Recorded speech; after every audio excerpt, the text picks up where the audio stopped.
Chapter 11 The Harrowing Forest. Is this why it's called the Harrowing Forest? Arthur inquired, still not scared. It used to be called Forest Neobid before the fall of civilization. Levi educated his little brother. After the Shadow Castle took over, the forest was altered over time by the seeping corruption of the Shadow Dimension. The first brave pioneers renamed it to the Harrowing Forest after hearing the noise and believing that the wind wasn't producing it, but it was the cries of captured souls within the Shadow Dimension. Well, looks like the second part was a load of crap. Arthur chuckled, listening to the non-stop windy cries. He knew that with the destruction of the Shadow Castle, the permanent link to the Shadow Dimension was gone for good. Sure, some Stygian gates would be opened here and there, but they would be used only by mindless Tier 1 or Tier 2 Nightcrawlers. The intelligent Tier 3 Nightcrawlers and above were either already eliminated with the Shadow Castle or escaped to another region. In other words, the week after clearing those Shadow Castles and higher-ranked Nightcrawlers' nests was always the safest for daywalkers to explore. Still, it was never a bad idea to be safe. Activate your nightwear strips, Shia ordered after noticing the weakening of moonlight as they went deeper into the forest. The forest trees were mostly cork oaks, known for their thick and rugged bark. However, when there were too many of them, their size could cover the sky, allowing darkness to reign. Shia, Jamal, and Sergio pulled out thin white stripes and placed them on their arms, thighs, back, and chest. Then she offered a few strips to Levi and Arthur. "You know how to use them?" she asked. "How couldn't we?" Levi smiled bitterly as he moved his fingers across the thin, smooth white stripes. "What does that supposed to mean?" Shia frowned. "It's nothing." Levi kept quiet as he covered his body with the stripes, using his brother's help in areas he couldn't reach. Seeing that both of them were ready, Shia dropped the subject, knowing that it wasn't time for a useless chit-chat. "Astra, activate nightwear stripes." In a matter of seconds, all the used nightwear stripes were turned on under Shia's order, illuminating at least 10 meters around the party. The best part? The light was gentle on the eyes as each stripe contained thousands of tiny, energy-efficient LEDs capable of emitting controlled light outwards. However, the light was still artificial, which meant it was harmless to the Nightcrawlers and was used specifically for constant cheap illumination. With decent light on their side, the party carried on their exploration, making sure to check every tree, boulder, and hole. "Why are we searching here? Isn't it much more efficient to reach the forest's depths first?" Arthur wondered. Most of the blood crystal flowers and other natural treasures must have already been collected by Sunstrike Agency's main squad at the depths, Shia answered. "But none of them will bother wasting their precious time searching the entire forest for the rest. That's why Mantis has bought most daywalkers over, wanting to clear out the entire forest," Jamal added while flipping a boulder over. "In simpler terms, we might get lucky in the outer circle." "I see." Arthur nodded in understanding while getting his hands dirty too. Levi was the only one not doing much work. He was left to sit on a fallen trunk, holding onto his white cane on his lap. Not even Sergio dared to go as low as asking a blind kid to help them search for the flowers. After spending a few minutes clearing an area, the party packed up and moved to another area. Then they repeated the process. In this manner, they were going deeper into the forest while making sure to explore as much surface area as possible. "How is it this quiet?" Levi knitted his eyebrows as he kept looking around him. He expected to spot a couple of Tier 1 Nightcrawlers roaming the forest, but nothing appeared in his spiritual sight. Only darkness and his party's Nightcrawlers, who were chilling with him. "It is a bit strange," Bleeder interjected. "Maybe the Sunstrike Agency has completely wiped out the nest, not sparing even the low-tiered Nightcrawlers. Maybe the fatty has told me that the Sunstrike Agency has chosen to play a death game to reclaim the territory," Othner shared calmly. "We all know this approach almost always results in the elimination of 99% of the nest per the nocturnal contract terms." "Oh? I didn't know they chose a death game." Levi raised an eyebrow in surprise. No wonder the forest seems barely touched by their conquest. The news shared publicly wasn't always complete since journalists and reporters couldn't go out and bring the actual news live. This meant the news was heavily dependent on what the agencies or the government wanted to share. Of course, this affected the public mostly as those agencies were forced by law to give a thorough report of their expeditions to the authorities. This resulted in pieces of the news being shared amongst the upper echelons and daywalkers, allowing even Shia's party to hear rumors. "Looks like we spoke too soon," Levi suddenly said while gazing at 10 approaching green auras from every direction. The auras resembled double-headed green hogs with 2 long horns in the center of their back. "I see nothing?" Bleeder frowned. "Are you imagining stuff?" "They are approaching from all sides in the real world," Levi clarified. "Wait, you can see Nightcrawlers in the real world?" Bleeder's eyes widened in shock. "Yes, they appear as spiritual auras." Levi replied calmly, "But, is this really the time to be talking about this?" "They are getting closer." Bleeder, Oro, and Othner glanced at each other in confusion for a second before they nodded at each other and swiftly returned to their partners. "We might have company." As Shia and the others heard their contracted Nightcrawlers' warning, they immediately summoned them as signature weapons and entered a small formation around Levi and Arthur. "What's going on?" Arthur's expression turned solemn. Shia shushed him with a finger while glancing at Jamal, who was holding onto a psionic bow, which was covered in hardened green scales. The bow had no arrows or a string. Yet Jamal closed his eyes and aimed at the top. As his concentration reached its zenith, a spiritual misty string manifested on the bow, allowing Jamal to hold onto it and pull it to the limit. Arthur watched in utter fascination as an amber-colored arrow seemed to flicker between reality and illusion emerged in the center of the bow. Before he could react, Jamal released the arrow into the sky. With his eyes closed and 2 fingers placed on his right temple, Jamal started controlling the arrow freely, seeing exactly what the arrow was seeing. It was like he had an ancient GoPro strapped on the arrow, allowing him to turn it into a controllable drone. The arrow kept piercing through trees and boulders without its speed weakening at all, as it was created out of Jamal's spiritual energy. After making a swift scan around them, he spotted 10 peculiar horns protruding from the dirt while slowly edging closer. "It's dirt-eater hogs. I have spotted 10, but there might be more. The closest one is 20 meters away from us," Jamal informed them after canceling his scanning ability. Then, he raised an eyebrow in astonishment, knowing that it should have been impossible for their contracted Nightcrawlers to spot them from this distance, especially when the dirt-eater hogs were known to move 2 meters underground, exposing only their horns, which were hollow and used for breathing. But he knew that it wasn't time for such questions. "Good job." Shia nodded while entering a battle stance. "Leave them to me. Keep the brothers safe." Chapter 12 Upgraded Spiritual Vision. Hearing that they had company, Arthur immediately stood in front of Levi while holding onto a giant thick log. It must weigh at least 50 kilograms. Yet Arthur was holding it akin to a great sword. Levi couldn't see what was going on, but he had the assistance of his AI as she was narrating everything. He used his rich imagination to fill in the rest of the details. "I can smell them. I can smell their blood. They are close." Meanwhile, Shia followed the foreign smell of their blood until she stood at exactly the center of their ambush, redirecting their attention to her solely. It was in a small space filled with dead leaves and tiny rocks, cornered by 4 oak trees. Shia closed her eyes and controlled her breath while holding onto the pole of her crimson crescent-bladed glaive. After a few moments of harrowing windy cries, the dead leaves started jumping all over the place as tremors took over the space.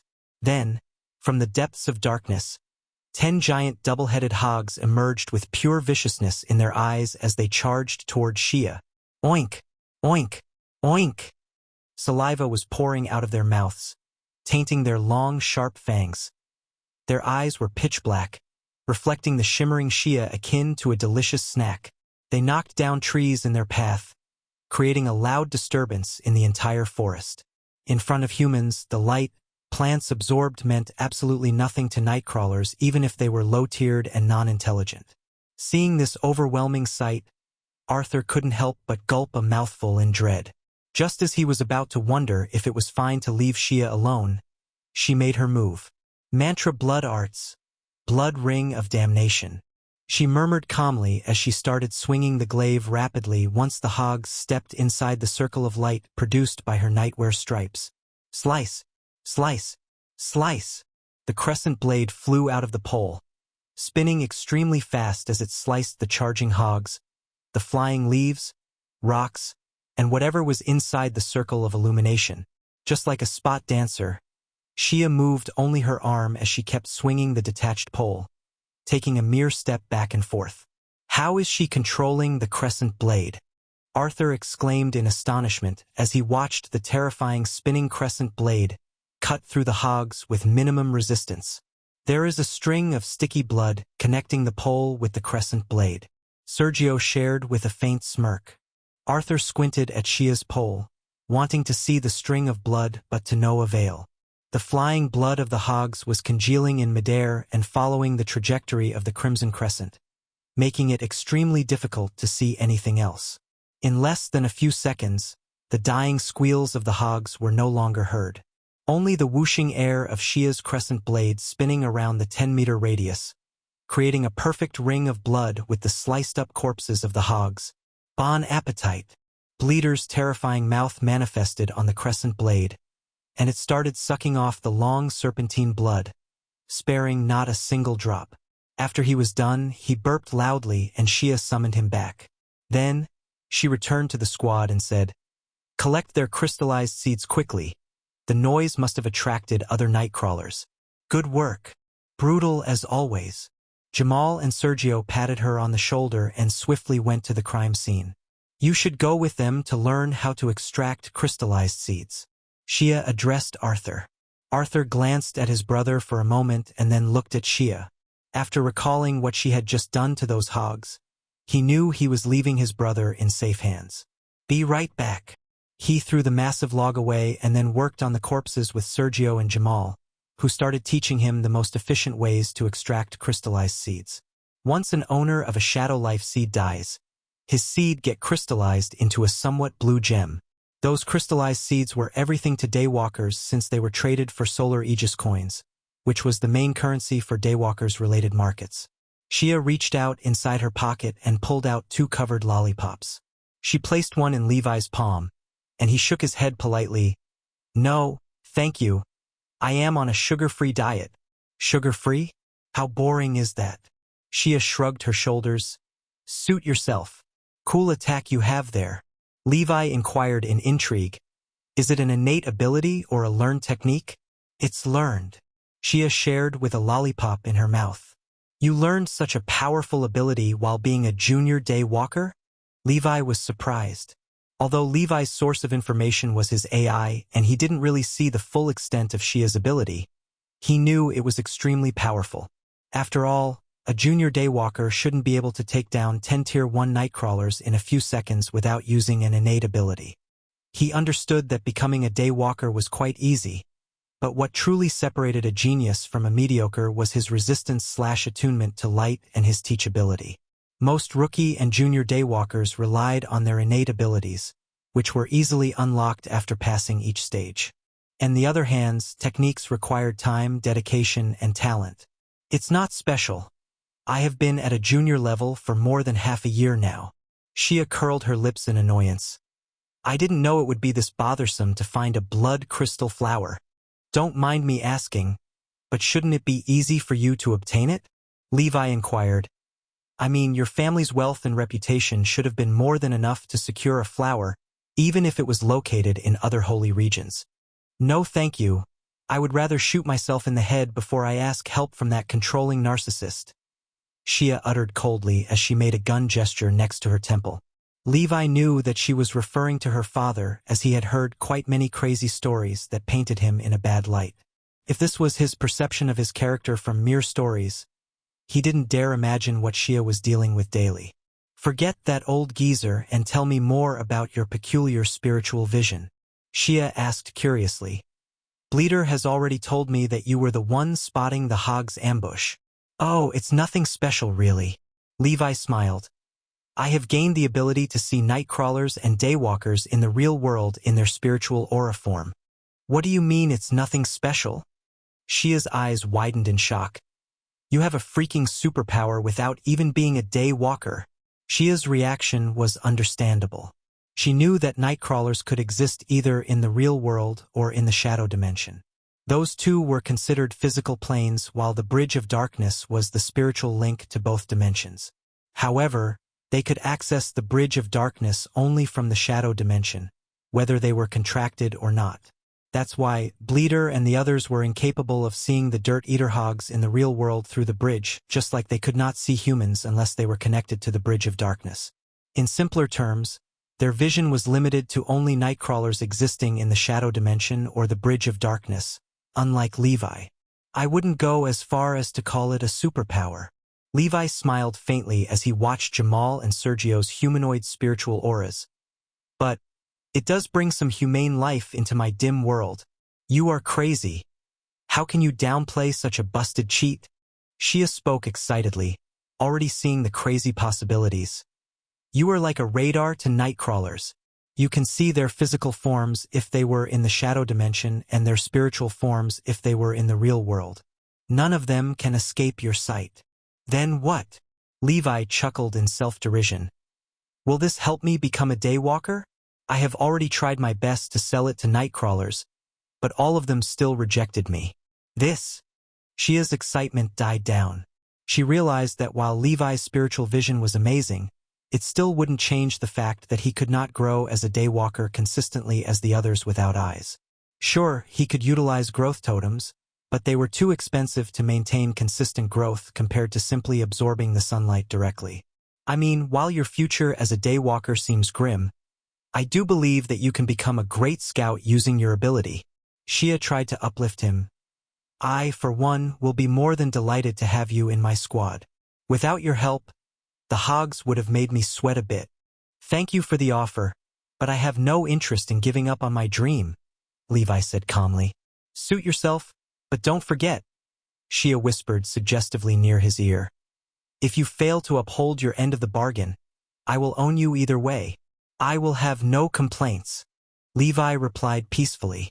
Chapter 13, A Movement from the Shadows. After harvesting the crystallized seeds, Shia's party continued through towards the depths of the harrowing forest. Unfortunately, their luck hadn't turned around.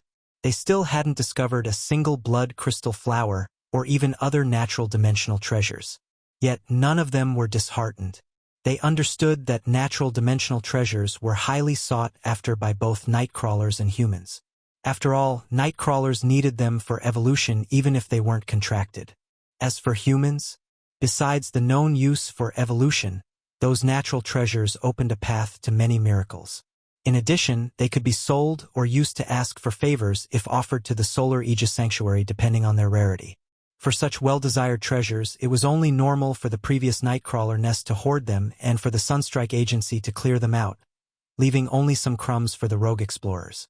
Hours went by and before long, Shia's party had made it to the center of the harrowing forest. As they walked past a thick bush, the party was exposed to a stunning scene. Whoa! Is that an umbrella? Arthur exclaimed. His pupils widened to the limit at the sight of a gigantic broken-apart umbrella on top of a destroyed hill. The entire area was destroyed as trees were uprooted, boulders shattered, and even hills broke apart, leaving behind crumbled cliffs. The umbrella was crafted out of black wood and was split apart into tens of pieces, lying all over the place. If it wasn't for the canopy and the shaft being relatively near each other, giving the shape of a broken umbrella, Arthur wouldn't have guessed it. Using a black wooden umbrella for protection from the sun above their nest, Sergio sneered. They are even stealing our products and using them in their favor.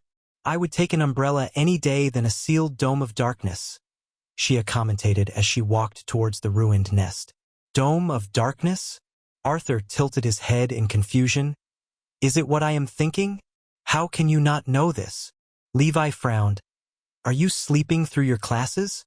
Cough. I just forget easily. Levi knew that he was lying through his teeth. But all he could do was sigh helplessly at his brother's pure hatred for studying. You know that Nightcrawler nests are separated by their sizes, the number of Nightcrawlers, the average nest tier, and lastly the highest tier? Levi asked. I know that much. Arthur answered, seemingly insulted by the question. Levi's eyelids twitched at his tone and continued, "Well, there is a hidden criterion to judge a nest's true danger level. It's their protective measure against the sunlight. In the case of a nest with a 15-kilometer surface area, Tier 5 Nightcrawler as its ruler, and above 100 Nightcrawlers as the troops, they are named shadow castles like this one.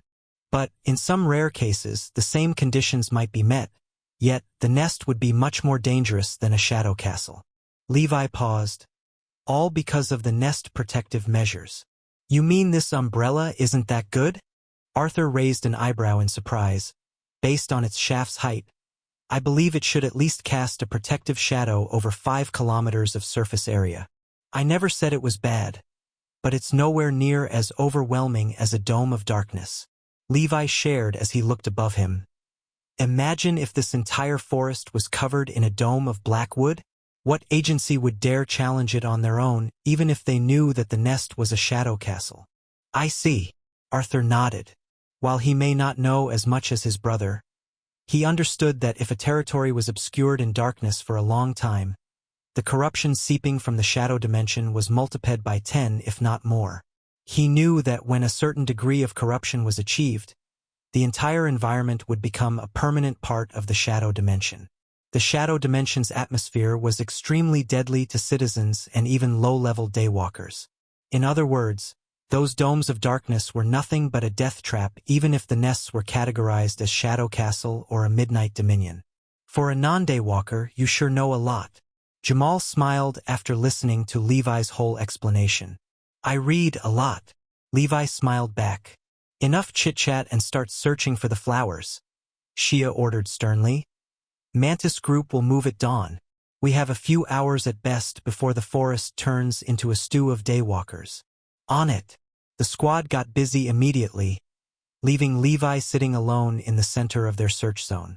After finding out his special ability, he was entrusted fully with scouting ahead and alarming them if any Nightcrawlers were nearby. Their journey to the center wouldn't have gone so smoothly if it wasn't for him. While the party was racing against time, an army was being prepared at the gates of the outpost under Mantis leadership. At the moment, he was giving a speech while standing above a box, facing the crowd. "Listen up, people. Lord Darius and his honored raid squad have already gotten the difficult part out of the way," he uttered proudly. "Getting rid of the Shadow Castle that has been terrorizing the southern borders of our precious holy region. Long live the Sunstrike Agency. Long live Lord Darius.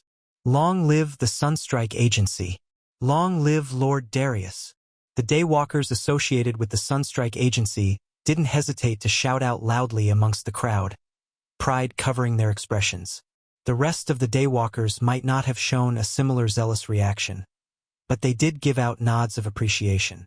"All we have to do now is to clear the harrowing forest and close up all the remaining Stygian gates to reclaim the territory. We planned on moving at dawn, but since everyone is already here, and I don't expect any new arrivals, we will immediately commence the follow-up expedition." Mantis inquired, "Does anyone have a problem with that?" Seeing that the majority of daywalkers shook their heads, Mantis turned around and walked towards the closed-shut gate. The daywalkers formed a long queue behind him since they all needed to have their daywalkers' IDs checked by the guards. In a short while, everyone was out of the outpost and summoned their night mounts. Some used similar Nightcrawlers as mounts and some possessed unique ones, drawing the envy of those nearby. "Move out!" Mantis shouted with his feminine voice as he extended his hand towards the forest. Dust clouds rose as more than 100 daywalkers rode in one massive group. Although most of them were considered rookie and junior daywalkers, their numbers were large enough to strike terror even on a Tier 4 Nightcrawler. Meanwhile, at the far back of the army, an average-looking tan-skinned girl with long brunette hair styled into a ponytail was riding on a black fox. The preys are on the move. As her honey-brown eyes scanned her nearby peers, they turned pitch black for a split second before returning to normal. "Malik, what are you doing so far behind?" A nice-looking teenager approached her with a charming smile. He was blonde and had piercing blue eyes, a typical handsome European boy. He was riding on a metallic armored camel, yet his speed was matching the frontrunners easily. "Danny, You know my dust allergies will act up if I get too close to the group. Malik blushed, lowering her head. Haha. My bad, my bad. Danny offered with a chuckle. You want to ride with me? I will shield you with my life from the havoc of dust. The nearest squad rolled their eyes at his corniness, believing that he was going to strike out. But, to their surprise, Malik agreed with a shy head nod. TSK, they weren't lying when they said that if a girl wants you, it takes minimum effort to bag her. Hey, Matthew, this is enough to show you that it's time to give up on your crush. No amount of flowers and love letters will fix your busted face. F***ck off. At least I wasn't cheated on. You little. Ouch, he aimed under the belt. The daywalkers teased each other as they watched Malik jump over Danny's camel and reseal her fox inside the ceiling totem. While those two were experiencing a dawn of romance under the envious looks of their peers, the telepathic message had already reached its destination. At the depth of the underground, 5 kilometers away from the harrowing forest, a sea of Nightcrawlers were seen huddled up together in a massive, dimly lighted cave. Most of the Nightcrawlers were Tier 1/Tier 2, and of the same spider archetype. They had 8 hairy legs, 8 crimson eyes, and long clawed teeth reaching the ground. The clawed teeth clicked together, creating a disturbing noise across the cave. Settle down, my children. Settle down. Our time to feast is within reach. Chapter 14, Queen Dra Webra. Suddenly, an enticing melodious voice resonated from above, calming the agitated army of spiders. As the noise died out, the voice owner moved past the dim light, casting a horrific shadow of a humongous queen spider tiptoeing on a complicated web. But then, a single web line fell from the ceiling, and what came down wasn't the giant horrific spider queen, but a stunning blue-skinned curvy humanoid female with violet wavy hair, 2 dark red eyes, and smooth violet fur covering her private parts. If one looked at her from the front, they would be absolutely smitten as no monstrous qualities were displaced. However, the moment they looked at her back, their hearts would be chilled at the size of her abdomen attached to her tailbone. As Queen Dra Webra sat in midair, crossing her muscular lean legs, another telepathic message resounded in her mind. This time, the voice was rough and rugged. Queen Dra Webra, everything is going according to the plan. The daywalkers will reach the harrowing forest in less than an hour. How about those early vermins, and especially the red-haired girl? Have they perished yet? No, they have already reached the center of the forest. Our ambushes fail every time like they have a great detection skill. Queen Dra Webra frowned in displeasure. Seemingly sensing her dissatisfaction, the messenger hastily tried to appease her. My queen, I will make sure they will be the first to die. We will move once the forest is sealed. No one and nothing will ruin your precious feast. Nelvas, words mean nothing to me. Queen Dra Webra uttered icily. Bring me results, or you will be the appetizer to my children. Understood. Meanwhile, at the depths of the fallen Shadow Castle nest, a devilish humanoid goat with 2 curvy horns and a long shadowy goatee was seen sitting on a chair made out of rocks. He was tapping his finger on the armchair with an irked expression. Dra Webra is merciless and loyal only to her hunger. She didn't hesitate to weaken my lord's nest and leak the information to the humans just to bait the follow-up day walker cleaners and feast on them. He thought to himself, cold sweat covering his back. She is a true demon, and if I were to mess up her feast, she won't hesitate to eat my crystallized seed. Nelvas was the only surviving intelligent Tier 3 Nightcrawler from the Shadow Castle nest. He didn't survive because he was lucky. He betrayed his own nest after watching with his own eyes how Queen Dra Webra manhandled his lord. In the world of Nightcrawlers, there was no such thing as ultimate loyalty, only fear and respect for absolute strength. The moment Nelvas saw what happened to his lord, his respect turned into scorn, and he didn't hesitate to jump boats. While this had saved him from falling with the nest, his treatment under Queen Dra Webra was even worse than a Tier 1 Nightcrawler. That's because Queen Dra Webra wasn't following the same nesting system as other Nightcrawlers, where the Nightcrawler's tier and his achievements defined his hierarchy standing within the nest.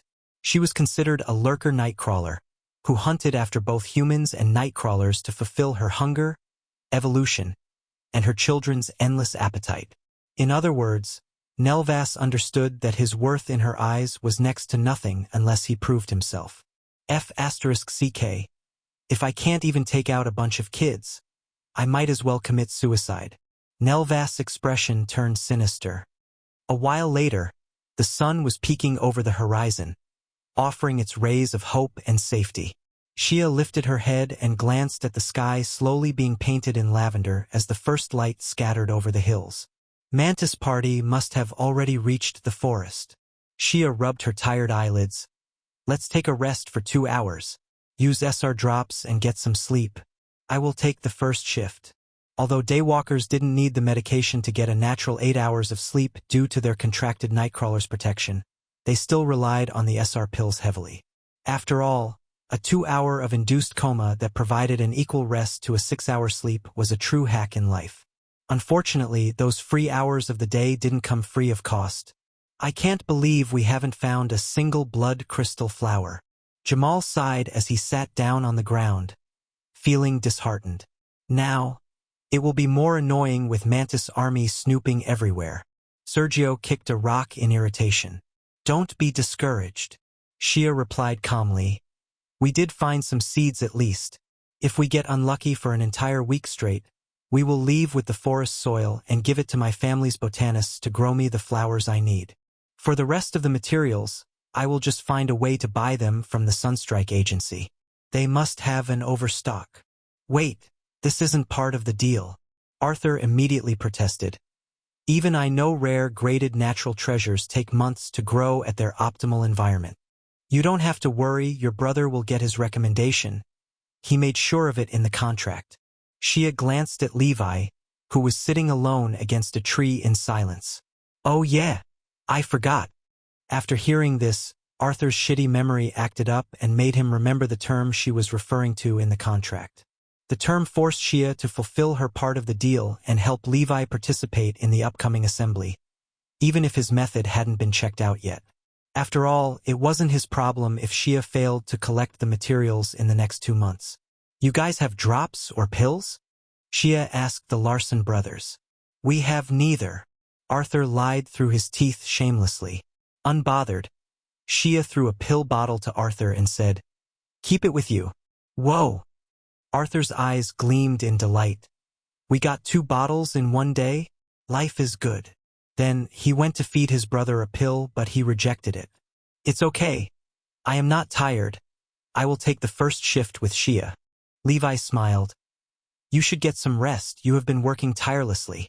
This is nothing to what I do at the gym.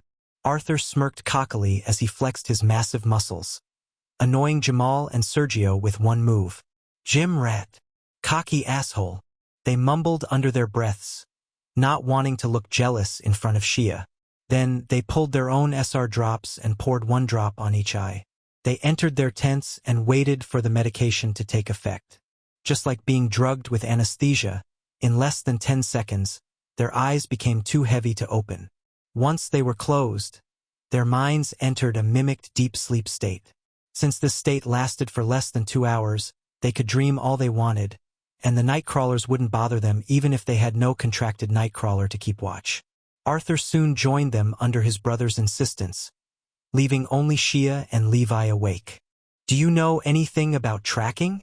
Shia inquired curiously. I know a bit, Levi answered. Good. Come help me throw Mantis off our back. Shia sneered. I know that two-faced prick, he will come rushing here to screw with us. Oh, okay. Levi stood up, dusting his buttocks. Then, he asked one question. Is there a tracker within his party? That's the thing, he has a great tracker called Masai. Shia rubbed her eyebrows. He is rarely wrong. I see. Levi smiled serenely. Leave it to me then. Oh? You have something? Shia raised an eyebrow in intrigue. As Levi was sharing his plan with Shia, Mantis' massive raid finally reached the forest. The moment they stepped inside, they separated into their chosen squads, and each went to their designated location to avoid unnecessary conflicts. Mantis' main squad headed straight to the center of the forest. Shia's party must have already found something precious. We can't stop them, but we can slow them down. Mantis spoke coldly, though his feminine voice wasn't helping. If it was up to him, he wouldn't hesitate to eliminate her entire party and ensure that all the remaining treasures would go to his agency. That's because he wasn't the one funding this expedition, but his agency. However, as its leader, he would be compensated heavily for each natural treasure found. Unfortunately, it was difficult to make a move against another daywalker when they were using the neural lens. Those lenses were recording everything each second and transmitting the data to the cloud services of their respectful holy region, ensuring that the daywalkers behave even in the wastelands. The daywalkers only agreed to such a breach of privacy due to the nocturnal contracts. The staff responsible for those cloud services were under strict contractual bindings to not peer through anyone's data unless an anomaly occurred, and a warranty was used to extract the data. Those were the precautions used to protect the daywalkers from each other. But if there were one thing humans were masters of, it was finding ways to adapt and bypass the rules. Unfortunately for Mantis and his army, humans weren't the only ones with the cruel cunningness to harm their own race for selfish reasons. "My queen, your food is preparing itself neatly on the plate," Malik shared with a sinister smile, her eyes turning pitch black for a split second. Danny felt a sudden chill on his back as he was riding his camel through the forest. When he turned around, he noticed Malik's sweet smile while she looked at him. Immediately, the smile washed away the chill, leaving him to smile back, feeling butterflies in his stomach. "Are you comfortable?" Danny asked while touching her arm. "You have no idea," Malik replied sweetly as she leaned against his back. The same daywalkers in their squad couldn't help but roll their eyes in annoyance and speed past them, incapable of taking in the cringe. Chapter 15: Getting Tracked Down. Sometime later, Mantis and his main squad arrived at the location of the fallen Shadow Castle nest. It took them significantly less time than Shia's squad, since they didn't dismount or stop once to search the traveled areas for the natural treasures. "What a beautiful destruction," Mantis said in awe as he gazed at the ruined, closed-shut Nightcrawler's nest. "Our lord and his honored squad have ensured no nest revival occurs," one of his squad mates uttered proudly. While they couldn't see past the destroyed cave, they were certain that most, if not all, the underground network of the nest was completely obliterated. This was a must-have procedure in any expedition since those caves and tunnels were considered Stygian gates and would attract the Nightcrawlers in great numbers. If any passing intelligent Nightcrawler noticed such a gathering of low-tiered Nightcrawlers and a perfectly sound tunneling network, they wouldn't hesitate to make it their new nest. Thus, both the government and the agencies had to ensure the removal of any chance of a nest revival. Suddenly, Mantis' attention was attracted to cleaned-up, half-covered footsteps, leading to the northern side of the forest. "Masai, look here," he called for the party's tracking expert to check the trail. A well-built, dark-skinned man with a great hairline and a pierced ear crouched next to the trail. Then, he looked in the direction of the footsteps with a deep frown. Not saying much, he followed the track for a few seconds and then came back with the same expression. "What's the issue?" Mantis inquired. "The trail makes no sense," Masai clarified with a rugged tone. "There are no additional marks left after the footsteps. No broken twigs, no crushed leaves, no disturbed bushes. Nothing. Are you saying Shia have left behind a decoy footprint to throw us off their trail?" Mantis knitted his eyebrows. "Either that or they have cleared their path after leaving behind those footprints." Masai shook his head. "No one that careful will leave behind such a footprint. It's a decoy, I am certain," Mantis smirked. "I know that arrogant B***Tishich will try everything in her power to keep me away from messing with her quest." "If you say so." Masai stood up and looked around him. "Spread out and search for any trails. And be careful not to ruin them." Mantis' main squad consisted of 10 daywalkers, including him and Masai. Thus, it shouldn't take them long to find clues with this much manpower. As expected, after 10 minutes of scrutinizing the entire place, a squad mate whistled twice, attracting everyone's attention to him. Mantis and Masai paid him a visit, and they were shown a small heap of leaves shattered and digging deep into the mud. While the footprint was barely visible as the wind had already ruined most of it, For experts like Masai, it was more than enough. 47 shoe size, Masai murmured as he measured the hidden footprint. I believe I have seen a giant muscular dude in their squad. Yes. She did have 2 civilians accompanying her. Mantis nodded. One is blind and one resembles a tank. This is it then. Masai gestured for the rest of the squad to gather. Then they followed closely behind him. While they moved slowly, Masai was continuing to find new tracks, always left behind by Arthur. The others are excellent at hiding their tracks, but there isn't much they can do about a walking, unexperienced behemoth. Masai shared while increasing his pace, sure that he was on the right path. Unfortunately, if there was a camera above the forest and it panned out, they would be shocked to find themselves moving in a different direction from Shia's party. To be precise, Shia's party was moving in the direction of the first located footprints, heading north of the forest. Are you sure your strategy didn't make it worse? Sergio asked for the 100th time as he looked behind, paranoid that he would get jumped at any moment. You worry too much, Levi said calmly. If their tracker truly was great at his craft, he would easily notice that our original tracks are fake. This will drive them to search for additional tracks. Once they find my brother's naturally crafted footprint, they will believe our track is a decoy even more and will commit to the actual fake trail. As they go deeper and Masai sees the additional bits and pieces, he would become more certain until, on the other side, what's wrong? Mantis frowned after noticing that Masai had stopped and seemed a bit confused. Nothing, the way is here. Masai nodded and then continued heading deeper on the eastern side of the forest. Though, a sweat drop was falling down his forehead. Where is the rest of the trail? Did I lose their track? Did I miss something and take the wrong way? It can't be. Masai glanced above him. Did they go airborne or something? Shia does have an eagle as a mount. Or wait a second. Don't tell me the first track was a fake decoy and that they were daring enough to place it and head in the exact same path. Masai soon shook his head, removing this foolish idea from his mind. I am overthinking it. Shia isn't that shrewd or crazy to risk using reverse psychology on me when she has never met me before. A trail is bound to surface sooner or later. 10 minutes later, nothing. Where is it? Where is it? Meanwhile, Mantis and the rest of his squad were following his lead blindly, even chatting here and there like they were on a safari. Another 10 minutes. Where the F***CK is it? Have they teleported? There isn't even the aftermath of searching for the treasures. Alas, his failure was finally starting to show externally as he was losing his cool before his squad and mumbling all the time with sweat drenching his entire face. In the end, Mantis couldn't hold it and had to ask him, Masai, you know the way, right? Masai remained silent. Right? Mantis repeated with more emphasis, his expression turning slowly dark. Sorry, boss, I think we are lost.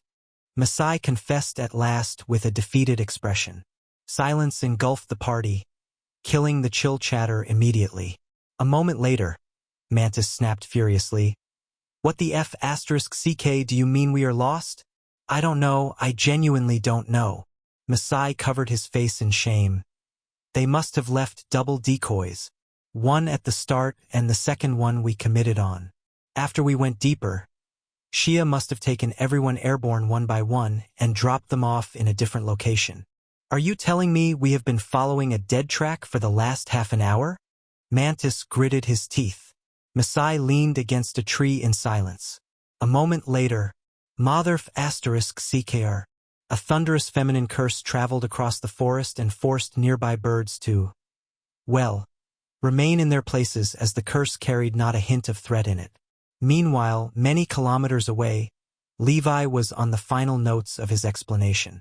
They will assume Shia's eagle was used before considering the first decoy to be a real trail, since it was simply too much of a risk to use reverse psychology when many other options are left. Levi smiled innocently as he held his brother's forearm, who was leading him at the back of the party. Everything you have said is heavily reliant on Masai's personality and tracking skills. Sergio frowned. How can you be so sure that he will do exactly what you prescribed when you have never seen the dude? Levi went silent for a moment before answering calmly. You don't need to see or know a person by heart to predict his actions. You just need to trust that he will stay true to his nature and set of skills. Shia, Sergio, and Jamal couldn't help but turn around and glance at Levi in a daze. As they watched him walk on uneven grounds and sometimes even trip and get pulled by his brother under his constant reminders, they didn't know how to react. But Bleeder knew how. Boy, your maturity is too creepy for your age. I hear that a lot. Levi chuckled. US size, 13. UK size, 12. Chapter 16, The Bait, the Trap, the Horror. Although Levi's plan was sound and he seemed confident in it, Jamal was still ordered to use his spiritual arrow to scout around them every once in a while. After all, Mantis wasn't the only one in the forest. Fortunately, no one appeared in his arrow's field of vision. When he relayed the news, Shia ordered everyone to start searching the area for natural treasures again. She still hadn't lost hope even when the center of the forest turned out to be a bust. Since the forest was quite humongous with hills, lakes, and rivers, it would be hard to meet Shia's party randomly, although Mantis' party had more than 100 daywalkers. In addition, everyone was too focused on finding natural treasures to bother themselves with antagonizing Shia's party. Mantis couldn't make such an order when the contract details involved only finding the treasures. Thus, hours went by in peace, and before long, the sun was showering everyone with its final rays of light. Prepare your nightwear straps and light sticks, Mantis ordered with an irritated look, knowing that it was near impossible to find Shia anymore unless they dropped everything and completely focused on her. As the night veil fell over the forest and the moon cast its gentle light from the slight gaps of the clouds, only small dots of light were seen spread out across the forest. Sometime later, is it just me or is the forest somewhat too peaceful? Masai murmured while looking around him, not spotting a single roaming Nightcrawler. Are you doubting my agency's capabilities? Mantis frowned coldly. You think we are some kind of second-rated agency that doesn't clear the NT? Scritch, scritch. Suddenly, a faint rustling noise echoed in everyone's ears akin to tiny legs skittering over dried leaves. Sheesh. Mantis silenced everyone with a finger near his mouth and leaned closer to the noise. As he focused on it, it started to get louder and louder until it resounded akin to the thundering steps of 1,000 army. Then, they appeared, a sea of horrific big spiders charging in their direction, covering their entire field of sight. Run. RUN. Absolutely petrified, Mantis let out a high-pitched scream while sprinting at the top of his speed in the opposite direction of the spiders. What the hell? How come there are so many spiders? Masai and the rest of the squad didn't linger for even a moment as they took off after Mantis while summoning their signature weapons. All of them shared similar expressions: horror, disbelief, and confusion. Unfortunately, no one was there to clarify their questions as this exact scenario was repeating across the entire forest. Meanwhile, Shia's party was still working tirelessly, turning everything upside down, but to no avail. I am starting to think that those flowers have gone extinct. Arthur wiped his forehead in annoyance. They are called treasures for a reason, Arthie.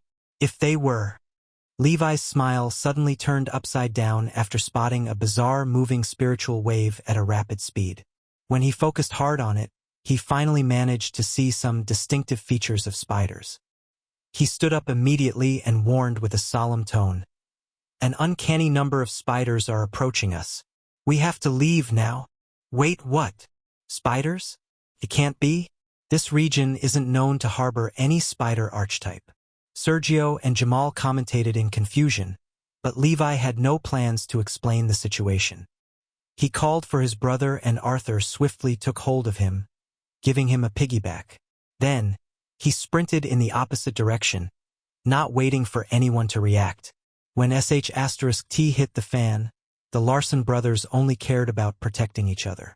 After Shia saw his extreme reaction and knew that he wasn't the type to mess around, she swiftly summoned her weapon and took off after them. This left Jamal and Sergio to glance at each other in a daze for a few seconds.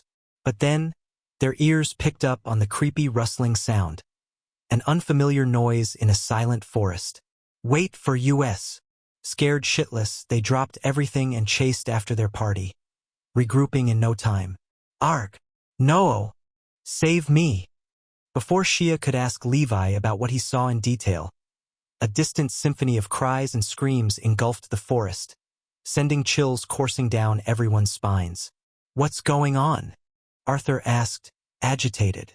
How the F***ck will I know? Shia replied with a grim look while glancing behind her, noticing thousands of crimson dots through the darkness. They were too close to their comfort. Meanwhile, many thoughts were roaming through Levi's mind, trying his best to keep his cool in such a dangerous situation. As he listened to the agonizing and despairing screams echoing across the forest, he understood that it was impossible for the timing to be this perfect, that all of them were ambushed at once. This made him realize that the spiders were following orders and that this entire ambush was organized by an intelligent entity. In public records, the harrowing forest shadow castle nest was under the leadership of a Nightcrawler from the Groot Goat archetype, which meant most of the Nightcrawlers under him should be of a similar archetype for easier control.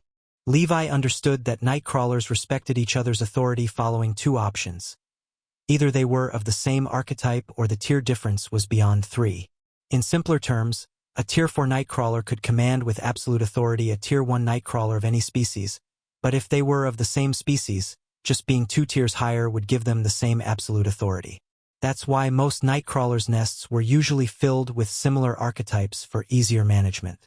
This means those spiders didn't belong to the nest and are under a whole different entity. In other words, Levi's skin felt cold all of a sudden after it finally hit him. We are being hunted by a lurker spider queen. Even Levi, who was almost always composed and fearless, couldn't help but feel dread creeping up on his heart. He had read that lurker Nightcrawlers were a minimum tier 5 since they needed to be powerful to protect themselves from other Nightcrawlers too.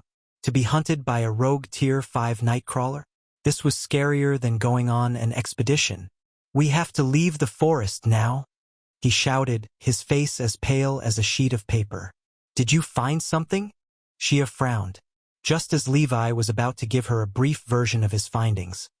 His spiritual vision detected a pincer assault of another wave of spiders, coming from the front and sides.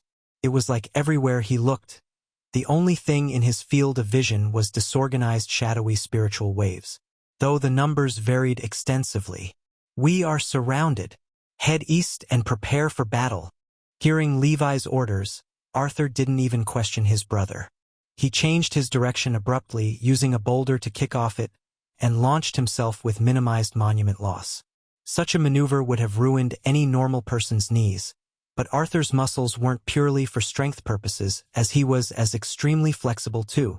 Shia and the others swiftly caught up to them and took the lead, forming the same battle formation with the Larson brothers in the center.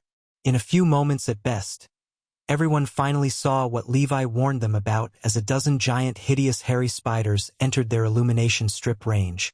It's flesh-eating spiders. Sergio's expression turned ugly immediately. He knew that those little bastards loved eating the flesh of their prey while still alive. Most Nightcrawlers prioritized killing their prey first to ensure a comfortable feasting experience, but those monsters couldn't care less. Pierce through them, Shia shouted. Jamal! Knowing what she wanted, Jamal pulled the bow from his back and aimed at the biggest gathering of spiders in front. Then, he fired an arrow of concentrated spiritual energy at them. Piercing shock dart. Before his agitated holler could reach the ears of his party members, the arrow pierced through the first spider, the second, the third, and everything in its path. Boom!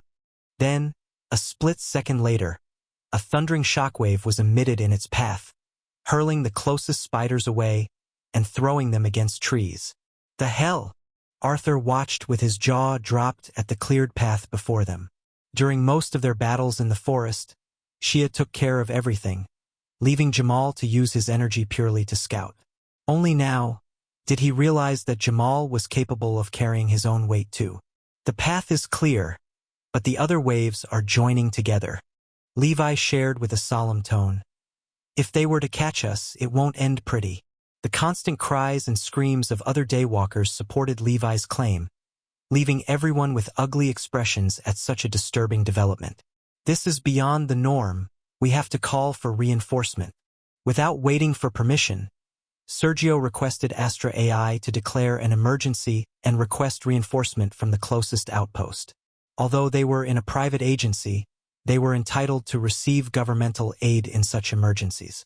Alas, the answer he received drained the color out of his chubby face. Astra's services are offline. Please reconnect. Astra's services are offline. Please reconnect. Each time he called for her, the same message resounded in his ear. Not daring to believe it, Sergio pressed a button on his earpiece and a tiny hologram appeared at the side of his vision. When he saw an X mark on the signal bars, his soul almost left his body. "Did you call for help?" Shia inquired. The signal is off," Sergio stuttered, pure dread engulfing his expression. The moment everyone heard him, they swiftly checked their own devices and ended up with the same discovery. Someone is jamming the signal. Chapter 17, The Bait, the Trap, the Horror. 2. Levi felt a chill course his spine after realizing that their situation was far from a random hunting mission by a lurker spider queen. This ambush was orchestrated with either someone on the inside, or the lurker spider queen must have landed on a signal jammer. In both scenarios, it didn't look good for them. "Keep going east.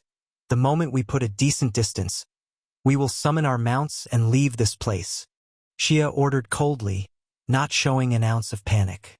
If it was up to her, she would have already summoned her eagle and at least helped the Larson brothers get out of the forest. Unfortunately, the summoning of totem mounts required 15 seconds minimum while using low-graded ceiling totems. At the moment, they didn't even have a couple of seconds to scratch their heads. While every single squad was trying their best to reach out to their private agencies, their families, or authorities to rescue them, Nelvas was seen standing at the highest point in the forest, the destroyed shaft of the wooden black umbrella. He was crouching with his elbows placed on his knees while carrying a small silver device in his right hand. The device was square-shaped and had a long antenna, beeping once every couple of seconds. How did Diare Webra get her hands on this? Nelvas wondered while toying with the device. He had heard from his previous lord that such devices were banned by the human race since they could do more than disrupt their tower's signals. If fallen into the wrong hands, they could be engineered to shut down electricity networks, power sources, defensive systems such as the sun disk, and more.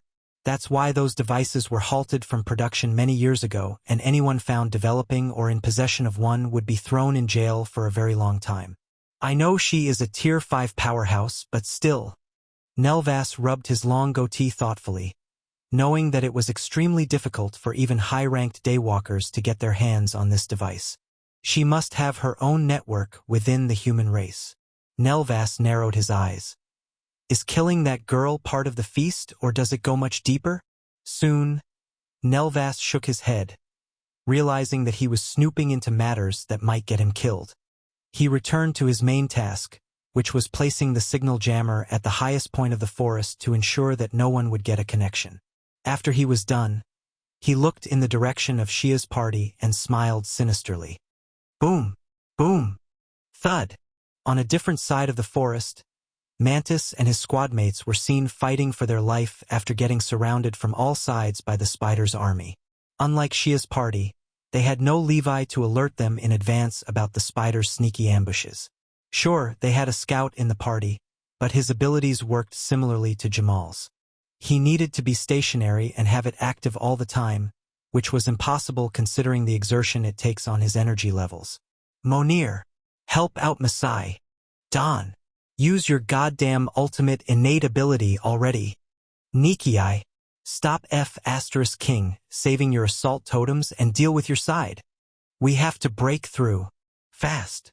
Mantis positioned himself on top of a tree above the chaotic battlefield underneath.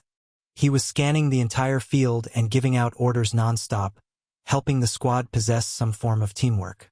Unfortunately, he could see that his efforts were for naught as the sea of spiders was simply never-ending. The moment his team dealt with a group, they were jumped by 3. F*CK. F*CK. F*CK. Why the hell is this happening in my first leading mission? Even the signal is cut off. Am I being set up? Mantis' expression kept turning ugly by the second, understanding that he would be responsible for everyone's death, even when this situation wasn't his fault. All due to the nocturnal contracts having a life insurance term in case a hired daywalker died in a mission or an expedition. He expected a couple of casualties here and there once he signed over 100 daywalkers, but as he listened to the non-stop pained cries in the forest, he could tell that their situation was much worse than he could imagine. "What do you think, Tina?" Mantis asked for his partner's opinion. "Advisor Alaric will kill you if you don't die fighting here." Mantis' expression turned desperate as he listened to his contracted Nightcrawler, who resembled a humanoid curvy praying mantis. She had a slender figure covered in emerald green chitin, while her eyes glowed with a bioluminescent light. "You can't even run away on your own. You have to act as a hero and save as many as possible. This is the only way to ensure you receive minimum punishment, maybe even rewarded once an investigation carries through." Mantis knew she was right.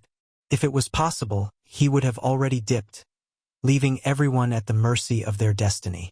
Sadly, the neural lens was still recording everything and storing it until the connection returned. In other words, if he were to run away from his responsibilities, he would be exposed one way or another unless he destroyed his entire squad's neural lens devices.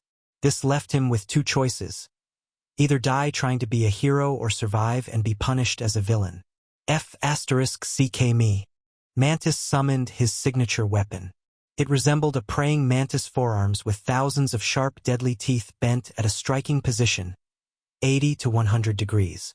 Then, with a look of utter despair mixed with anger, he pounced at the biggest gathering of spiders while shouting, "Praying mantis arts! 1,000 cuts!" His body suddenly disappeared midair, turning into a shadowy mirage with hundreds of green blades appearing here and there. Each time a blade appeared, a spider was sliced in half or had its head severed.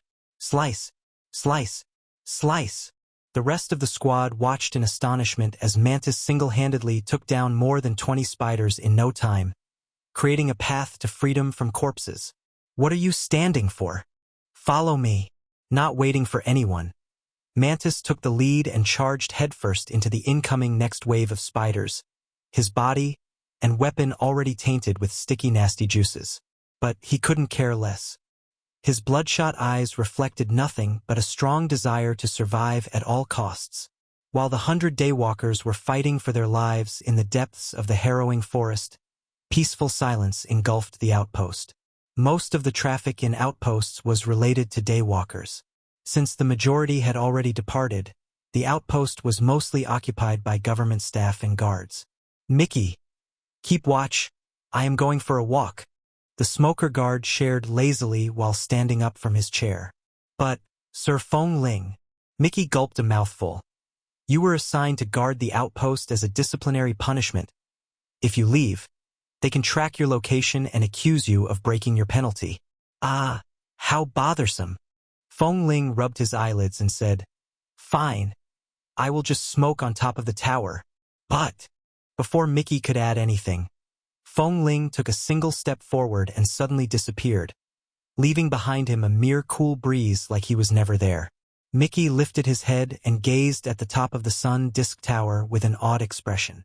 "So freaking cool," Mickey murmured. If only he wasn't reckless and insubordinate, he would have been promoted to a Gove. I am not in a position to judge anyone."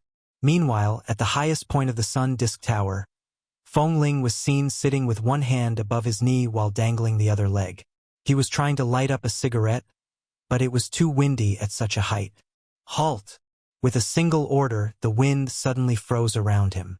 Then, Feng Ling ignited the cigarette in a single attempt and took a deep breath until the tip turned bright red. Immediately after he exhaled a cloud of smoke, the wind unfroze and took it away. "That's the good stuff." Feng Ling showed a cozy smile as he gazed at the magnificent view around him. However, as his eyes landed on the harrowing forest, he couldn't help but knit his eyebrows in confusion.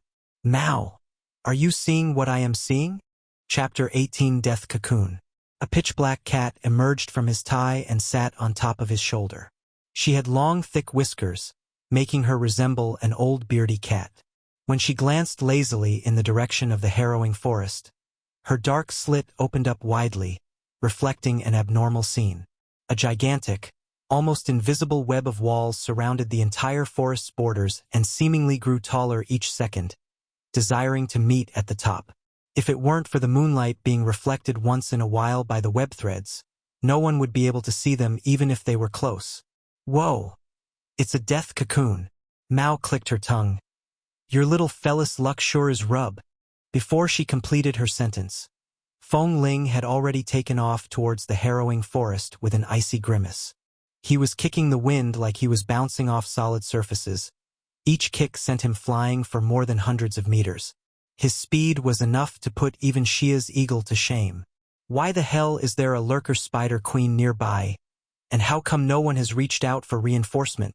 Although Feng Ling knew that the moment the death cocoon appeared, it was already too late to ask for reinforcement, he was still confused. Is she in possession of a signal jammer, or did she already slaughter everyone before they can make contact? He doubted the latter was true, as he knew that lurker spider queens seldom made their move personally unless threatened or forced. They always leave it to their armies of spiderlings. This made him assume that she was using a signal jammer, which was going to change the whole narrative of this ambush. Astra, call for a code purple to the capital. Location, harrowing forest. I might go offline soon. The moment he finished his report, Feng Ling narrowed his eyes and increased his speed to the limit, leaving behind mere windy figures. Maybe it's not too late. I might save a few. As this thought took root, an image of Levi surfaced in Feng Ling's mind. It wasn't of their last meeting at the gate, but of the first time he had ever met him. The day he was still an anti-sleepwalker officer and responded to an abnormal electrical activity in a house within Tamara's upper neighborhood. He could never forget that day and the horror he had seen in that house. I might save him this time. A few minutes ago, Xia's party was still being hunted by an ever-growing army of spiders, who never seemed to get tired or lost. Although Levi was acting as the perfect radar, helping them avoid the largest group of spiders and choose the weakest one to pierce through, the morale was at an all-time low. Every one of them knew that it was going to be extremely challenging to reach the eastern borders of the forest without exhausting every bit of their stamina. The flesh-eaters have heat vision. We might never leave enough distance to summon the mounts in peace. Levi frowned. We have to change our plan. I am all ears for suggestions, Xia responded while grasping tightly onto a necklace with a flaring sun symbol. We need 15 seconds at minimum to summon the mounts. Levi glanced at the spiritual wave behind them and guessed. I assume 30 meters are separating us. Based on their constant speed, if we were to stop, they would reach us in 5 seconds. This means we have to create a distraction good enough to buy us more than 10 seconds. What kind of distraction are you talking about?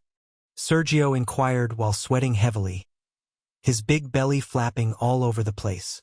Although he looked unhealthy and unathletic, he was somehow capable of keeping up with the squad's speed.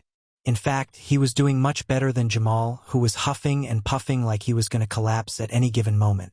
When it came to day walkers, appearances were deceiving. We need something strong enough to break them off the lurker spider queen's authority, Levi said. He had already updated them about the true intentions of those spiders and the actual gravity of their situation.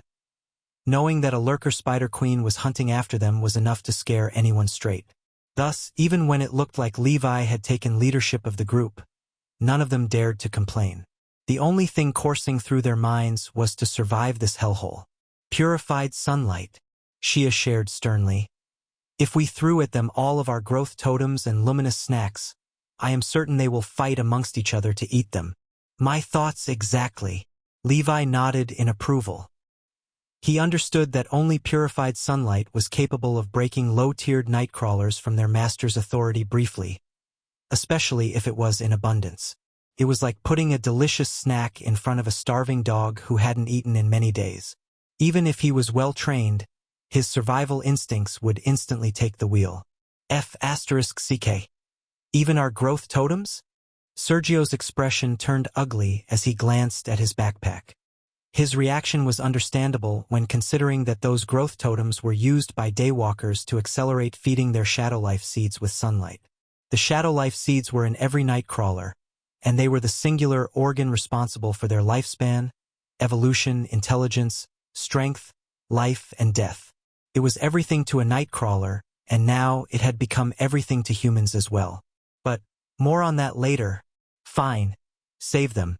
The spiders will surely enjoy adding them as snacks while they feast on your corpse, Shia said coldly while letting go of the necklace. Damn it. If this doesn't work, my vengeful soul will haunt this forest for eternity. Sergio seemed on the verge of tears as he reached out to his backpack, pulling 2 pouches. One was filled with luminous snacks and the other with growth totems. Jamal brought out his own, and they handed them to Shia mid-sprint. Shia evaded a tree and glanced at the contents of the pouches. When she noticed the quantity and quality of the growth totems, her eyelids twitched. Are you withholding? No? Why? Never mind. This is good enough.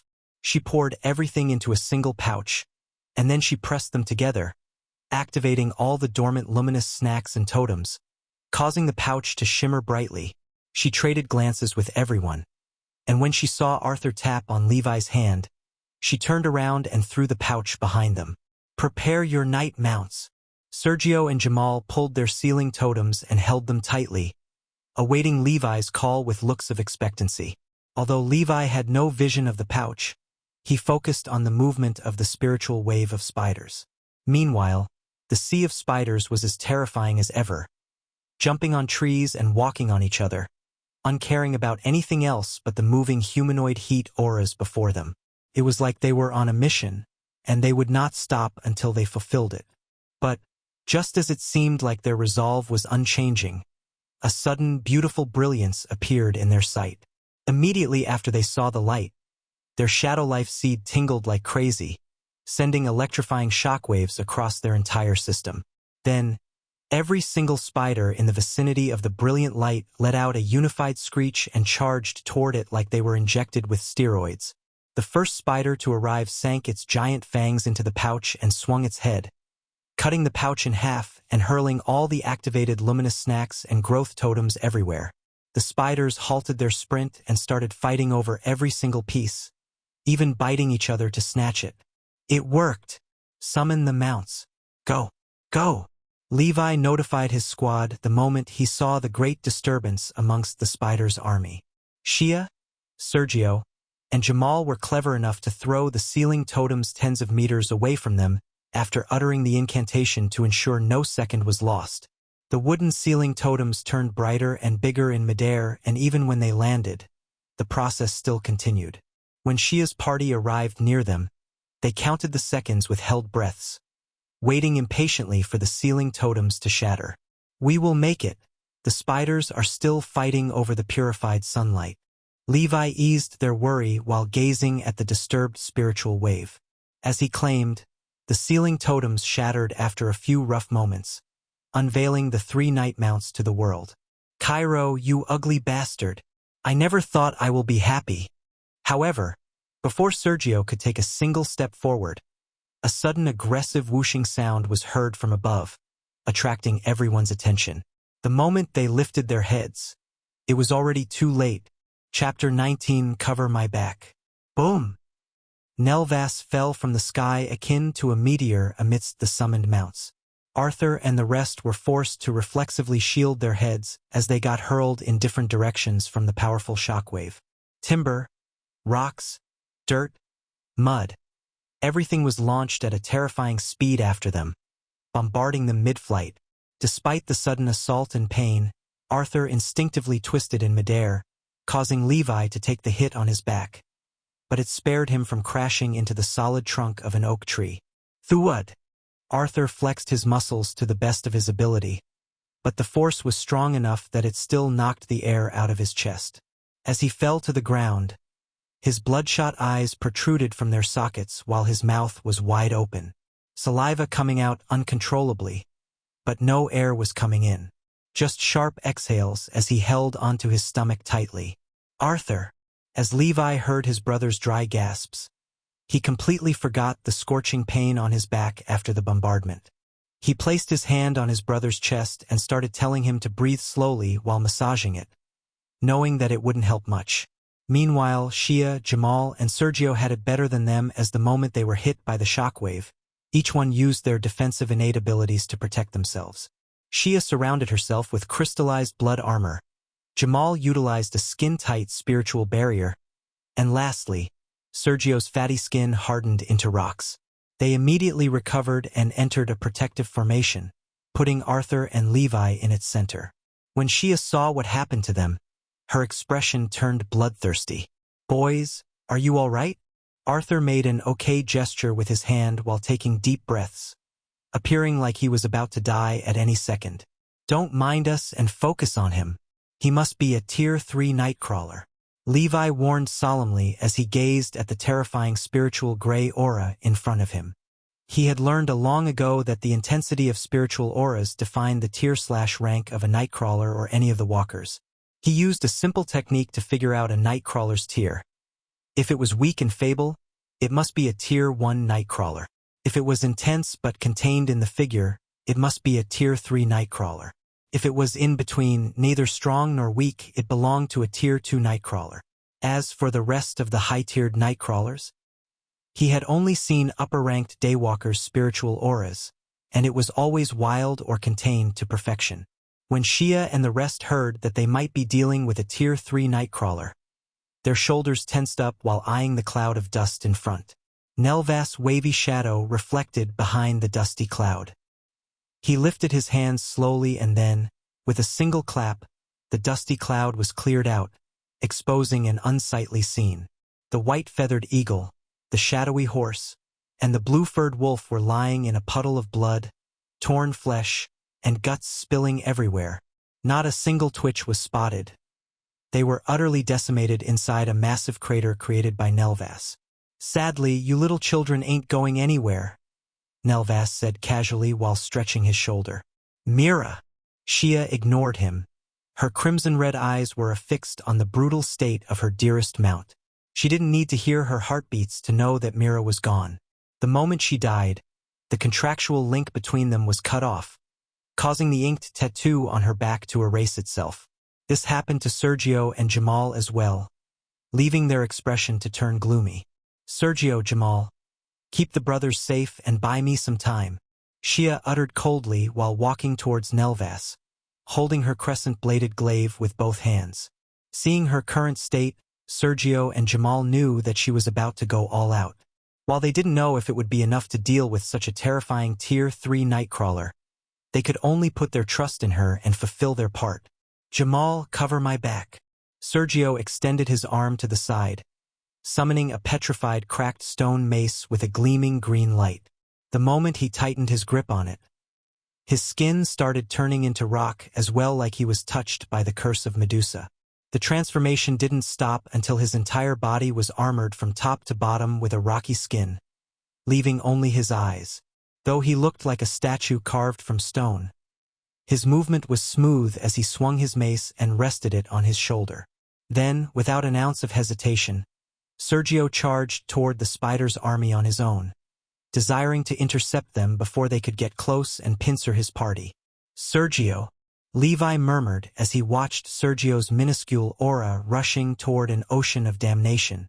Although he was giving him sh*T from the moment they met, Levi never took it to heart as he could tell that Sergio was simply a distrustful person. Whether he was blind or not had nothing to do with his behavior, since his brother had been taking the same sh*T from him. But with time, his bad attitude lessened, and he started treating them as true members of his party after realizing that they were quite reliable even for citizens. "Russell! Russell!" The moment the spiders finished feasting on the growth totems and luminous snacks, they switched their attention to the closest heat signal to them. They saw only Shia, Levi, Arthur, Jamal, and Nelvas. Just as they let out an ear-piercing screech and tried to kickstart their chase, a deep, rough voice resounded in their ears. "Dark stone arts. Petrifying touch. Boom! Boom! Boom!" The armored titan charged right through the biggest group of spiders and started smashing his mace barbarically. Each blow didn't just brutally blow up a spider, but tainted it with a green light that caused its exoskeleton to get petrified into stone. The broken-off cursed limbs and other body parts were sent flying everywhere, spreading the curse to anything they touched. This created great chaos amidst the army of spiders as all of them tried to attack and bite off Sergio, uncaring about the petrification curse.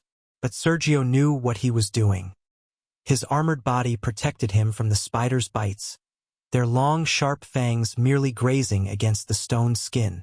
Yet, the spiders were absolutely relentless, jumping one after another like they were part of a suicide mission. Although the petrification curse and Sergio's constant swinging were causing great damage, in the end, he found himself buried under a mountain of spiders. This hindered his movement greatly, making it extremely difficult to swing his mace. Just when it looked like he would be buried to death, a piercing spiritual arrow appeared out of nowhere and penetrated the mountain of spiders. Kaboom! The following shockwave hurled all the spiders away, freeing Sergio at last. He glanced once in Jamal's direction and told him to keep them coming while he charged back to chaos. So strong! Arthur watched with a widened mouth at the duo's powerful synergy, having no idea how to react. They did nothing but repeat the process over and over again, yet it was enough to keep an army of spiders busy. They won't be able to keep this for long. On the other hand, Levi's expression was as grim as it could be. While he had no idea what was Sergio doing to keep the spiders occupied without dying, he knew it must be consuming an insane amount of solar energy.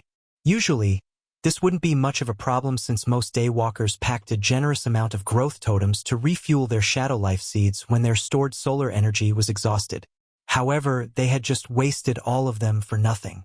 It was even worse for Jamal as his abilities were utilizing spiritual energy, which was a much more difficult source of energy to refuel. In other words, it was just a matter of time before Sergio's armor collapsed and Jamal started firing blank arrows. But they were told to buy time for Shia, and they would do it even if they collapsed in the process. Whoosh! Whoosh! Meanwhile, Shia and Nelves weren't sitting idle. They were already trading blows tens of meters away from Levi. Somehow, Shia was matching up amazingly against Nelves even though she was still a junior daywalker. How strong! No wonder none of the ambushes worked. Nelves raised an eyebrow as he blocked the crescent blade with his right arm. While he wasn't cut or even scratched, he could feel the potent force behind the swing. My normal attacks are doing nothing to him. Shia narrowed her eyes. Bleeder, we have to use it. Go for it. I have collected a decent amount of blood. Bleeder smiled coldly. The moment she received his approval, Shia bounced away from Nelves and brought her crescent blade near her wrist. Then, she sliced the vein under Nelves' startled look, causing a fountain of blood to spew everywhere. Uncaring about everyone's stunned looks, Shia brought her wrist to her lips and started drinking her blood, causing her eyes to turn completely red and her heartbeats to accelerate beyond the human norm. The moment her vision turned bright red with only Nelves in sight, Shia wiped her lips with the right sleeve, smearing her cheek red. Then, she dropped the weapon's shaft and held her crescent blade from a small handle in the center. I am about to get close and intimate. Shia showed a sinister grin as she uttered, Mantra Blood Arts, Blood Frenzy. Chapter 20 Mantra Blood Arts, Blood Frenzy. The instant the last word left her mouth, Shia appeared right next to Nelves's left thigh, hunching akin to a blood demon. Then, she sliced the femoral artery which was the main artery of the thigh. This time, neither Nelves reacted in time nor did his tough skin survive the slash. Splash! Blood sprayed akin to water coming out of a hose and Shia didn't waste a single drop of it as she swiftly placed herself in its direction, drinking it with a look of pure euphoria. Smack! You little demon! Nelves kicked Shia away with a look of great disturbance and tightened his muscles, sealing the wound shut in an instant. Your blood tastes horrid, Shia commentated while wiping her mouth. But it will do the trick. Not giving him any time to react, Shia pounced in his direction akin to a panther, always keeping her body and head low. When Nelves saw that she was aiming for his left thigh this time, he swiftly lifted his knee to block the attack. But Shia switched her target at the last second, twisting her body in midair to strike his right waist, leaving behind a deep trench. This time, she didn't stop her assault at all as the moment Nelves placed his hand on the wound. She swung from below at the back of his elbow, cutting off another major artery. Splash! You! Nelves got pissed and tried to predict her next movement by preemptively striking where she would land. Alas, Shia was like a serpentine, boneless and beyond flexible. His punch went past her face, missing her completely. When he tried to pull it back, Shia placed the sharp blade on its path, making him gush the bottom of his entire right arm. Then, she opened her mouth below like a crazed freak, gulping down the blood non-stop. With each gulp, her crimson eyes blazed like she was recharging herself in the process. What the F***ck is this creep? Nelves immediately tried to distance himself from Shia to heal his wounds and get a sense of what he was dealing with, but Shia refused to let him go. Who told you I am done? She chased after him with blood spilling from her lips and eyes gleaming red in the darkness, creating a harrowing scene for Arthur and the others. Ultimate innate ability, blood frenzy. This is the second time I saw her use it. Jamal gulped a mouthful in dread, recalling some old memories. Will she be okay? Arthur asked nervously. Okay? You should worry about the other. She won't stop until he either dies or she exhausts Bleeder's blood pool. Jamal refocused on helping Sergio with his arrows, fully trusting that Shia wouldn't lose against Nelves even if he was a Tier 3 Nightcrawler. He wasn't confident for no reason. He knew that Tier 3 Nightcrawlers could range from insanely powerful to meh, all due to their evolutionary paths differing greatly from one to another. For example, Nelves could be a Nightcrawler who lucked out and ate a natural treasure that helped him evolve remarkably and obtain powerful abilities. Or a Nightcrawler who ate something that was just enough to evolve him, limiting his strength and potential greatly. In other words, just because a Nightcrawler was higher tiered, it didn't automatically give him a win. The same applied to Daywalkers. In the case of Shia, while she might be still a junior Daywalker, her true strength could rival that of a Pathfinder Daywalker, which was the next breakthrough. All due to her choosing remarkable evolution for her first breakthrough. Right now, she was teaching a grave lesson to Nelves for daring to target her, as she made sure to not leave him even a moment of breather. The moment he tried to defend a spot, she sliced another. Her speed, flexibility, and reaction speed were simply too much for him. After a few moments of her demonic bombardment, Nelves was left completely bloodied, spilling everywhere and tainting his fur red. Now, he truly looked like a devil. He is bleeding, but all of my cuts are external. Shia narrowed her eyes coldly. I have yet to strike his vitals. Just leave him be. He should bleed to death. Before Bleeder could finish his sentence, Nelves cracked his neck with an indifferent expression. I guess it's my fault for taking you lightly. I should have known Queen Dra Webra wouldn't place a kill hit on a nobody. Nelves lifted his head until his bone-chilling gaze landed on Shia. But fun times are over. Immediately after, Nelves' muscles started to inflate while his flesh wounds were healing at a noticeable speed simultaneously. In less than a few seconds, his body was almost double the size with muscles so overpumped, they threatened to blow the veins on their own. Nelves breathed ruggedly, his nostrils letting out heated steam, seemingly having difficulty maintaining this form. Shit! The F***er is an enhancement-type Nightcrawler, Bleeder shouted. Make a run for it, Shia. Bleeder could tell that Nelves was already a strong entity after he suffered from so many attacks from Shia and still hadn't fallen. Now that he knew Nelves specialized in enhancement, he realized Shia stood no chance against him in his current empowered state. Shia heard her partner, but she didn't move an inch. She merely glanced behind at the Larson brothers and then refocused on Nelves, who was walking towards her. I am their guardian and I promise to get them back home safely, Shia said coldly. They ain't dying under my watch. Not waiting until Nelves made his move, Shia disappeared out of sight, sprinting in his direction while staying low. This time, she threw her crescent blade at a great speed toward him while keeping a respectful distance. Ting! Alas, the crescent blade bounced off Nelves' shoulder blade, making a clinging noise akin to hitting a solid metal. The crescent blade curved back like a boomerang, and Shia caught it with a grim expression. Time to die. Nelves smiled once and then, he smashed his fist on the ground, sending out a powerful seismic shockwave. Shia knew that her legs would be gone if she ate the shockwave directly, forcing her to jump away. But the moment she did this, Nelves was already lying in wait. He entered a kicking position and launched a giant rock in her direction at a blistering speed. When Shia saw the size of the rock, she knew that it was nearly impossible to twist her body and evade it. She lifted her arms and braced for impact, using her crystallized blood shield to protect her. Alas, the rock was just too much. Boom! The crystallized blood shattered upon impact, slowing the rock's momentum for a bit. But it was not enough. It smashed Shia's forearm bones to pieces and hurled her flying in the direction of Jamal, Levi, and Arthur. Come on, Shia. We can't hold on much longer. Before Jamal could finish his sentence, his eyes captured the sight of a bloodied body rolling at great speed in front of them. After a few bounces, it stopped against a tree, lying motionless. Arthur, Jamal, and even Levi turned their heads to gaze at the motionless body. Though Levi couldn't see her, her spiritual aura was so faint it felt like she could die at any moment. Shia. Jamal stuttered for a moment and then shouted her name with a petrified expression. Seeing no response, his heart dropped to the bottom of his stomach. Follow me, he shouted at the Larson brothers while he rushed in her direction. When he arrived, he reached out to his backpack and pulled out a wooden pink totem in the shape of a small bottle.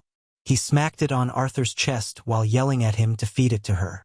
Then, he aimed his bow in the direction of Nelves, who was seen knocking down trees with a single arm swing as he headed to finish the job. I. Arthur looked at the pink totem with parted lips, looking like he had no idea what to do with it. Knowing that his brother never interacted with recovery totems or was attentive enough to listen in his classes, Levi reached out with his hand randomly until he touched the totem in his brother's hand. He swiftly snatched it and opened the bottle. Then, he ordered him sternly, "Open her mouth and help me pour it." Still shaken, Arthur did as he was told. As Levi was pouring a pink liquid into Shia's mouth, he was mumbling the incantation to activate it. By the golden rays of dawn's light, awaken now, restore and ignite. With the warmth of the sun and the strength of the day, heal all wounds and mend dismay. The moment he finished, the pink liquid illuminated brightly within Shia's body, making her muddled eyes gain some focus. Although it hadn't healed her wounds yet, the pink liquid numbed the agonizing pain and focused on dealing with the grave internal injuries first. The first thing she saw was Nelves's shadow looming closer behind Levi and Arthur. She knew that Jamal wasn't going to stand up against him, not in his current exhausted state. "G-O-2 Ser. Gio," she whispered with great difficulty, coughing out blood in the process. Through the noise of falling trees and Sergio's constant chaotic battle, no one would have heard her. But Levi did. His sensitive ears picked up on everything and he swiftly relayed the news to Jamal and Arthur. Although the order sounded ludicrous and suicidal, Jamal knew that it wasn't time to question if Levi heard wrong or not. On the other hand, Arthur didn't even waste a split second questioning his brother. He picked Levi and Shia in both arms and sprinted towards the army of spiders. A mere mortal, a mere civilian, running to his damnation. Shock dart. Jamal cleared the path towards Sergio with a single arrow while chasing after Arthur. Still, a few spiders were on his way. Arthur immediately placed Shia and Levi above his shoulders and charged through spiders with his head lowered and roaring at the top of his lungs. He needed some spiders, hurling them away, but a few others managed to sink their fangs deeply into his thighs, waist, and even his glutes. All Arthur could do was continue roaring, his bloodshot eyes affixed on no one but Sergio, who was watching them with buckled knees. He was already drop-dead tired, holding on through pure will and hope. Hope that Shia was going to save their asses. But, as he looked at her dangling from Arthur's shoulder, that hope was extinguished and was replaced with a despairing laugh. "We are F***ked, aren't we, Othner?"